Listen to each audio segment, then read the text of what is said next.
Of the Hassan police traced Chennai-based techies who had gone missing in the Bisale forest on Monday. They arrived in Sakleshpur on Sunday morning for a trekking expedition. Well, for more on this, I'm once more joined by my colleague Varghese. Varghese, what had actually happened to these techies? How did they go missing? Well, first of all, they went on a trekking mission, Nolan, into the forest, and this was carried out by Survive the Monsoon mission. It was called. But unfortunately, out of the 14, one person is still missing, and they are trying to in fact trace him. And now what we know is that the Balaji, the person who has been missing, has also been traced, and they are all Infosys.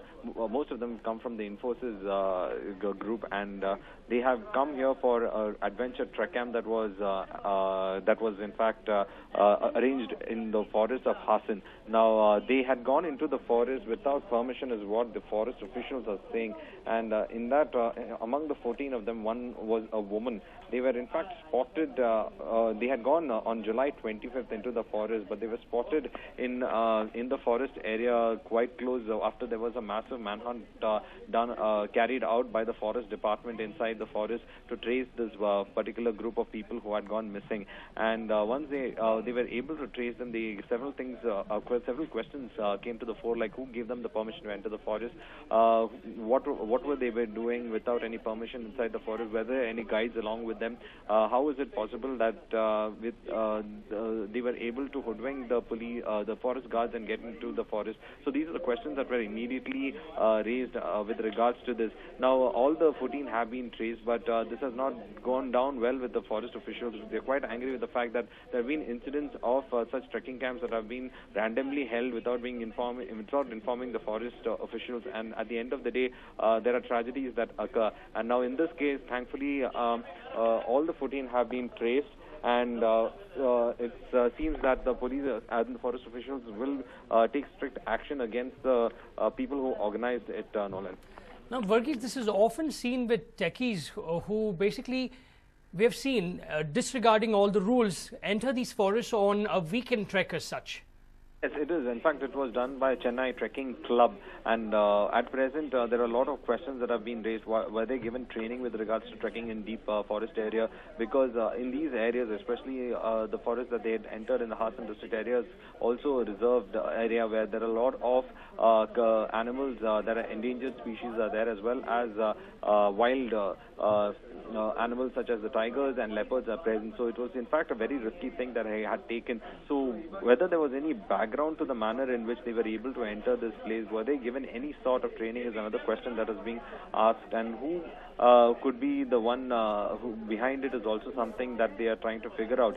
But this is not the first time something like this has happened. There have been several cases that have been reported like this, where trekking clubs randomly organize trips, and without proper care, we have people going into the forest, and most of the time it comes out as tragedy. But in this case, it seems it's happy ending, as they were being able to in fact trace all the 14 who had gone missing into the forest, thanks to the concerted effort of the forest department and the police and Hassan. But still, what they are saying is that these things shouldn't occur again, and that the forest officials need to be vigilant with regards to groups entering such trekking areas or such forest areas without permission, Nolan. Right, Varghese, thank you very much for all those details. Well, amid heavy rains, residents of Vadodara in Gujarat have a new fear, and it is crocodiles. The dreaded amphibians entered houses near the riverbank, and there were also reports of few of them entering bathrooms. Now, the presence of a crocodile in Kalaki area spread panic in the neighbouring area. The residents contacted environmental groups, which launched a massive hunt for the reptile. Now, they somehow managed to catch the crocodile after a long search operation.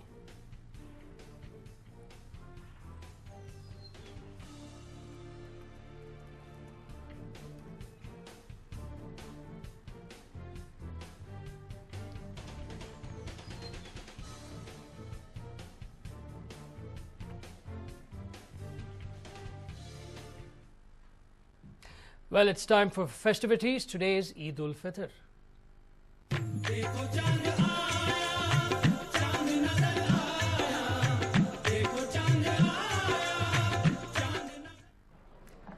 In fact, today the city celebrated Eid along with the rest of the nation. Lights and celebrations could be seen early this morning in most of the districts in Karnataka.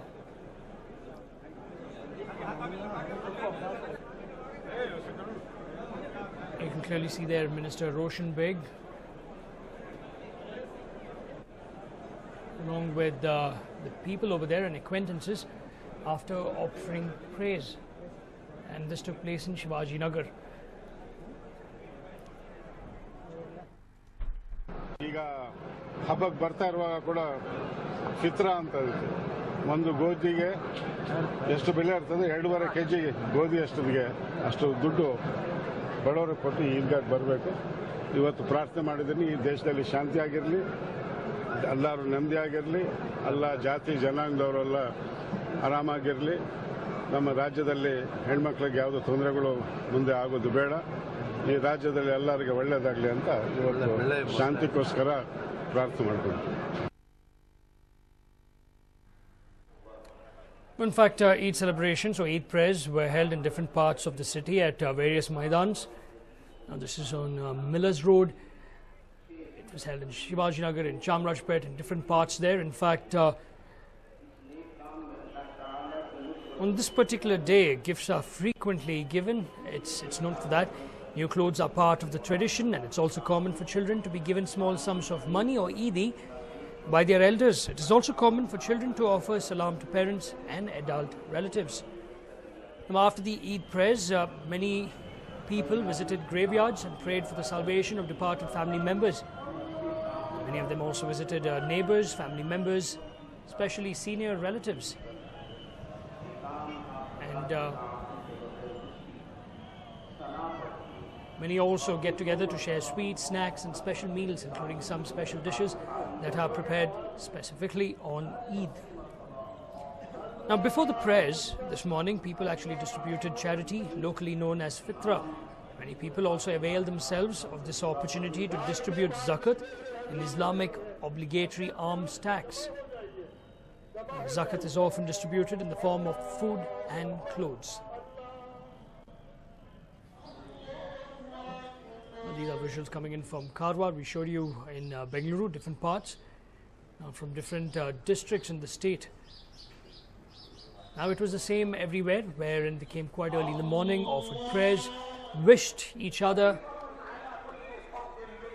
and finally it was time for festivities at home with delicious and sumptuous food items.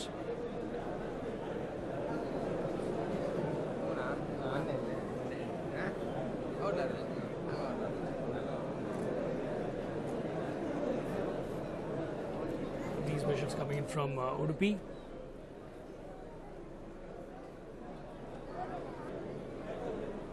Now, in India, there are many popular places for Muslims to congregate to celebrate Eid at this time. That include the Jama Masjid in New Delhi, Mecca Masjid in Hyderabad, Aishbagh Eidgah in Lucknow.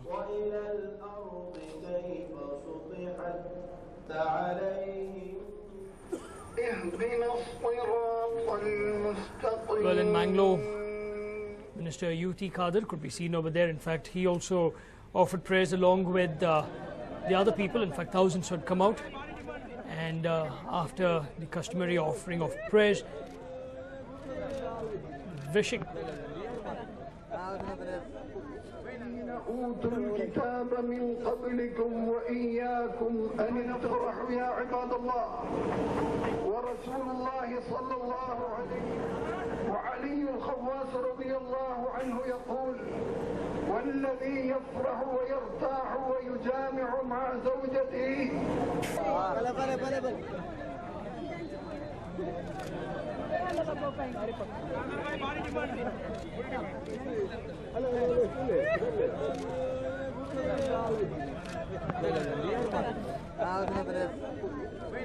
أوتوا الكتاب من قبلكم وإياكم أن تفرحوا يا عباد الله ورسول الله صلى الله عليه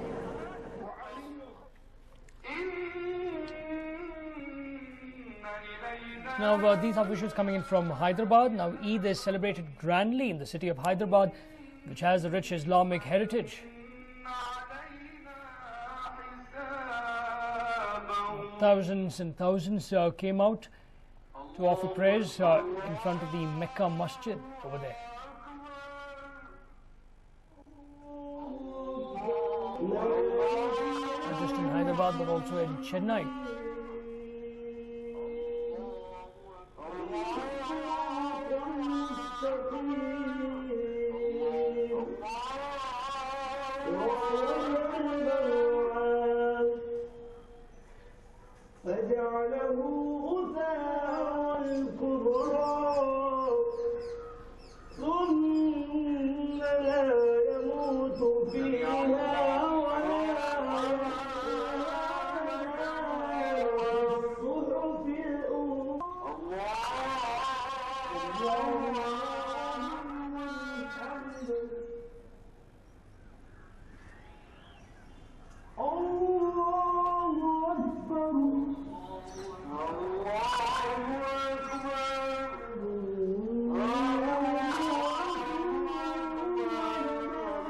Celebrations in India and the rest of the Indian subcontinent share many similarities with regional variations because majority of the Indian subcontinent was ruled as one nation during the days of the Mughal Empire. Now, the night before Eid, known as the night of the moon or Chand Ki Raat, Muslims basically visited bazaars and shopping malls with their families for the Eid shopping. Women, especially young girls, often apply the traditional mehendi or henna.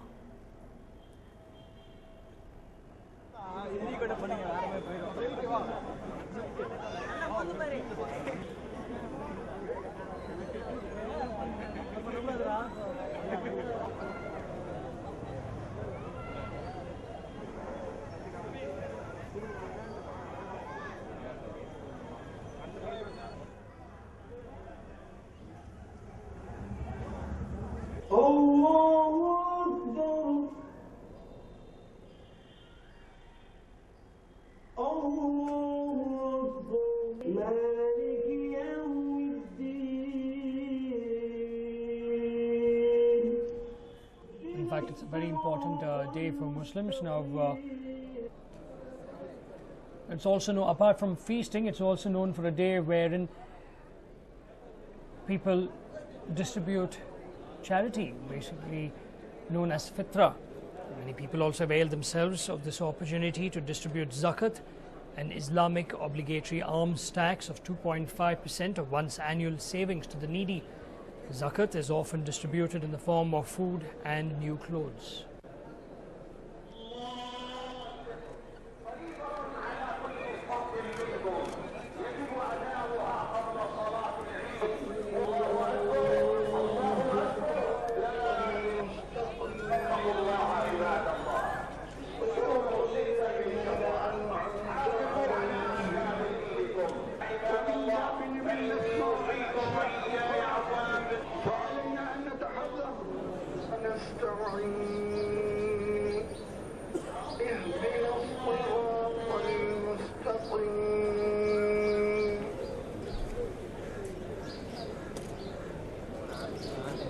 In fact, these are visuals coming in from different parts of Karnataka, from Bengaluru, from Mangalore, from Udupi, from Karwar. It was the same the entire morning. In fact, thousands of Muslims came out to offer prayers. And after that, once they headed home, it was time for fun and festivities.